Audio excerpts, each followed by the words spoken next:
अस्सलाम वालेकुम viewers, welcome to my YouTube channel. I hope will be fine. मेरा नाम आलिया रशीद है और आज मैं आपके साथ शेयर करूंगी EDU 406 का लेक्चर नंबर 3। इस हवाले से जो है, जो पिछले लेक्चर में हमने रिफ्लेक्शन की टाइप्स और उसकी डेफिनेशन पढ़ी थी, लेकिन इसमें जो है हम रिफ्लेक्शन का प्रोसेस पढ़ेंगे। इससे पहले जिसने अभी तक मेरे इस चैनल मल्टीमीडिया इन्फो को सब्सक्राइब नहीं किया वो जल्दी से सब्सक्राइब कर लीजिए और साथ लगे बेल आइकन के बटन को प्रेस कर दीजिए ताकि तमाम जो है वो लेक्चर्स आप तक टाइम से पहुंच सके। असाइनमेंट्स, क्विज़ेस, GDBs जैसे ही आए उनके सॉल्यूशंस आप तक टाइम से पहुंच सके। स्टार्ट करते हैं हमारा आज का लेक्चर। रिफ्लेक्शन का प्रोसेस जो है, इसमें एक्सपीरियंस और लर्निंग के हवाले से उसके बारे में जो है वो क्रिटिकल थिंकिंग पे जो है वो कंसिस्ट करता है, बेस होता है।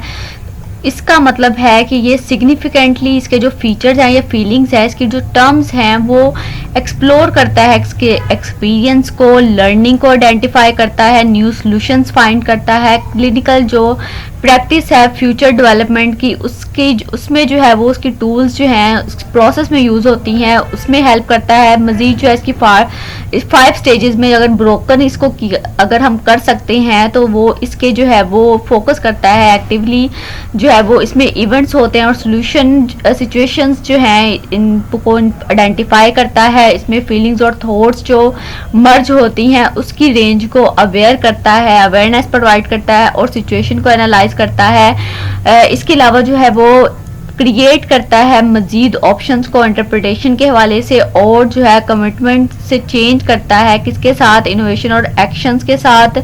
देन हमारे पास जो है वो एक्टिविटीज आ जाती हैं कुछ। इसमें हमारे पास जो है वो सेल्फ डेवलपमेंट आ जाती है, हमारे पास अवेयरनेस आ जाती है, लाइक थॉट्स एंड एक्शंस आ गया। इस पे बेस्ड जो है वो क्रिटिकल इवेंट्स आ गया, थिंकिंग आ गया। देन हमारे पास जो है वो लर्निंग एक्सपीरियंस आ जाता है, स्किल्स आ जाती हैं, न्यू नॉलेज आ जाती है, न्यू नॉलेज कैसे जो है वो गेन होना। उसके बाद जो है वो फीडबैक से लर्न करना। देन हमारे पास जो है डिस्कशन के जरिए भी जो है वो आ जाती है। देन हमारे पास जो है वो इनफॉर्मली एक्सपीरियंस आ जाता है, सेल्फ अवेयर बेस्ड जो है नेगेटिव फीलिंग्स भी आ जाती हैं, बिल्डिंग पॉजिटिव फीलिंग्स भी आ जाती हैं और क्लिनिकल जो है वो प्रोसेस भी है ये। देन हमारे पास रिफ्लेक्शन एंड रिफ्लेक्सिविटी, इन दोनों में क्या हम जो है वो ये दोनों है क्या और दोनों में डिफरेंस क्या है ये हम इस पे पढ़ेंगे। इसमें जो है रिफ्लेक्टिव प्रैक्टिस का मतलब यानी अक्कासी की जो मशक है, इसके मायने इस तरह है कि जो एक अक्कासी और तनकीदी जांच के जो है वो ताबे होने की ज़रूरत है इसमें। इसमें क्वेश्चन ये अराइज होता है कि टीचर्स जो है वो कैसे जो है वो ये रिफ्लेक्टिंग करते हैं, किस लिए करते हैं, क्यों करते हैं, और ये इम्पोर्टेंटली ये है कि वो देखता कौन है, इंस्पेक्ट कैसे करते हैं और वो जो है वो इसे कैसे असेस करते हैं, ये टेस्ट करते हैं। तो ये जो स्पेसिफिक कॉन्टेक्स्ट है ये एक बिगाड़ या वहम पैदा करता है, डिस्टॉर्शन या इल्यूशन पैदा करता है रिफ्लेक्टिव प्रैक्टिस में। देन हमारे पास जो है इसका की कंसेप्ट दिया हुआ है कि जो इसका की कंसेप्ट मोमेंटम है, लाइक रफ्तार आ गया। तो एक आइडिया रिफ्लेक्टिव प्रैक्टिस का जिसमें क्या इन्वॉल्व होता है, पर्सनल रिफ्लेक्शन भी और सोशल क्रिटिक भी जो है वो रिफ्लेक्सिविटी में इन्वॉल्व होती है। देन हमारे पास जो है वो दूसरे एंड पे रिफ्लेक्सिविटी आ जाती है कि जो मोर इमीडिएट और डायनामिक जो प्रोसेस है किसमें इन्वॉल्व होता है, सेल्फ अवेयरनेस या फिर खुद आगही में। जो फौरी और मुतहरिक जो प्रोसेस है ये इसमें इन्वॉल्व होता है, किसकी कंटिन्यू को इन्वॉल्व करना, कि खुद आगही को। इसमें जो है वो 5 वेरिएंट्स आ जाते हैं। इसमें इंट्रोस्पेक्शन आ गया, इंटर सब्जेक्टिव आ गया, म्यूचुअल कोलैबोरेशन आ गया, सोशल क्रिटिक और आयरनिक डिस्कंस्ट्रक्शन आ गया। इससे आगे जो 5 ये जो वेरिएंट्स हैं इनके हवाले से जो है वो एक जो लाइन है थोड़ी बहुत एक्सप्लेनेशन दी हुई है। नेक्स्ट हमारे पास जो है वो लर्निंग थ्रू रिफ्लेक्शन के जरिए जो है वो लर्निंग कैसे होती है। रिफ्लेक्शन जो है बहुत सारे पहलू रखता है, जैसा कि फॉर एग्जांपल जो है हमारे पास मीनिंग इन्हांस करता है वर्क प्लेस पे। जो रिफ्लेक्टिव है वो रिफ्लेक्टिंग के हवाले से जो एक्सपीरियंस हमारे पास आ जाता है वो क्या है, वो इनसाइड और कॉम्प्लेक्स लर्निंग को इनकरेज करता है और इसको फोस्टर करता है, कंट्रोल आउट करता है कि वो ग्रोथ कर सके। देन हमारे पास जो है वो रिफ्लेक्शन इन्वॉल्व होती है कॉग्निशन एंड इमोशनल इंफॉर्मेशन में, जो गैदर तरीके से जो है वो इकट्ठे जो है वो सेवरल सोर्सेज जो है हमारे पास विजुअल आ गया, एडोट्री आ गया, काइनेसिक आ गया एंड टेक्टाइल इनपुट्स आ गया। देन हमारे पास एट द एंड जो रिफ्लेक्टिंग का मतलब है वो क्या है कि जो अक्कासी का मतलब ये है कि हमने जो सीखा है वो इसे कॉन्टेक्स्ट में या सियाको सबाक पर लागू करना और असल हालात से हटकर, जो ओरिजिनल सिचुएशन है उसे हटकर जिसमें हमने जो है वो सीखा, इसको जो है वो कॉन्टेक्स्ट में जो है वो इसे लागू करना, अप्लाई करना। देन हमारे पास जो है वैल्यूइंग रिफ्लेक्शन की जो वैल्यू आ जाती है। टीचर्स जो हैं जो रिफ्लेक्टिव से फुली इंगेज हो रहे होते हैं वो एक मीनिंग बनाते हैं इस प्रोसेस में, जो वो ऑर्गेनाइज करते हैं प्रैक्टिस को। ये एक पूरा प्रोसीजर होता है, ना कि ये सिर्फ कंज्यूमर्स होता है नॉलेज का। जो टीचर्स हैं वो प्रोग्रेस को मॉनिटर कर रहे होते हैं, मोनिटाइज कर रहे होते हैं कि मीनिंग को कंस्ट्रक्ट करें कंटेंट बेस पे, इस लर्निंग के प्रोसेस से वो कैसे अप्लाई कर सकते हैं कंटेंट्स में, कॉन्टेक्स्ट और सेटिंग्स में। देन हमारे पास लर्निंग जो है एक कॉन्टिन्यूअल प्रोसेस बन जाता है माइंड को इंगेज करने का, जो माइंड को जो है वो ट्रांसफॉर्म्स करता है।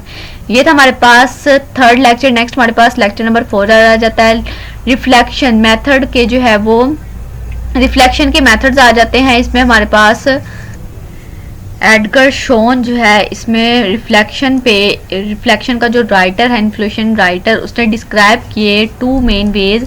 इसमें आ जाते हैं reflection in action and reflection on action. इसमें रिफ्लेक्शन इन एक्शन का मतलब इसके बारे में सोचना कि कौन क्या कर रहा है, क्यों कर रहा है, और टिपिकली जो है वो सरप्राइज से उसको सरप्राइज करना और प्रेक्षक जो है वो उससे इस चीज़ से पजल करना।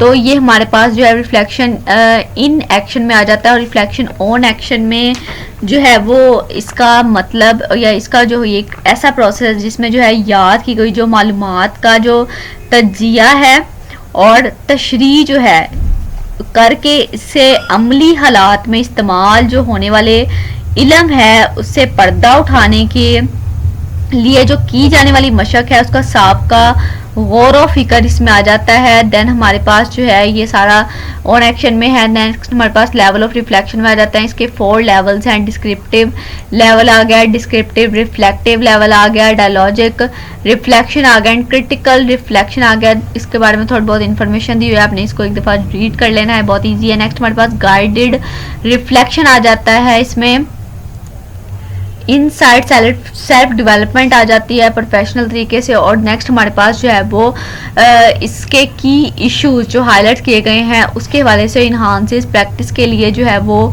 गाइड करना। इसमें जो है जो टीचर रिफ्लेक्शन है उसका मतलब वंस ऑन इंटरप्रिटेशन आ जाता है, सेल्फ क्रिटिकल आई आ जाता है। नेक्स्ट हमारे पास जो है वो रिफ्लेक्टिव जो अप्रोच आती है, 2 बेसिक कैरेक्टरिस्टिक्स आ जाते हैं। इसमें केयरफुल इंटरप्रिटेशन आ जाता है और रिफ्लेक्शन आ जाता है। इनके बारे में हमने जो है वो पीछे पढ़ लिया हुआ है। देन हमारे पास जो है वो 2 डायमेंशंस आ जाती हैं इसमें डेवलपमेंट की। इसमें जो है वो इंटरकनेक्टेड जो है वो रिफ्लेक्शंस आ जाती हैं, इसके एक्सपेक्ट्स आ जाते हैं। और रिफ्लेक्शन जो है believe to be a genuine way fostering change in teachers में जो फॉस्टरिंग चेंज का एक तरीका है वो रिफ्लेक्शन है। नेक्स्ट हमारे पास जो है इस हवाले से थोड़ा बहुत इंफॉर्मेशन दिया है। गाइडेड रिफ्लेक्शन जो है वो इनकरेज करता है टीचर को माइंड्स को जो है वो रिफ्रेश करना, उसको जो है वो फीलिंग्स और थॉट्स एक्शंस जो है इसको रीन्यू करना, डेवलपमेंट करना। सो ये सारा जो है हमारे पास गाइडेड रिफ्लेक्शन में आ जाता है। नेक्स्ट हमारे पास टीचर एज रिसर्चर आ जाता है कि कैसे टीचर्स जो है वो क्रिटिकल तरीके से क्वेश्चंस को एज्यूम कर सकते हैं। नेक्स्ट हमारे पास क्रिटिकल फ्रेंड आ जाता है। इस प्रोसेस में जो है वो रिलेशनशिप आ जाता है, रिफ्लेक्टिव प्रैक्टिस आ जाता है, लीडरशिप आ जाता है कि कैसे गैदर जो है वो गैदरिंग तरीके से पीर ऑब्जर्वेशन के ज़रिए जो है वो क्रिटिकल फ्रेंडशिप के ज़रिए हार्ड्स वॉर्म के ज़रिए कैसे जो है हम वर्क कर सकते हैं। आगे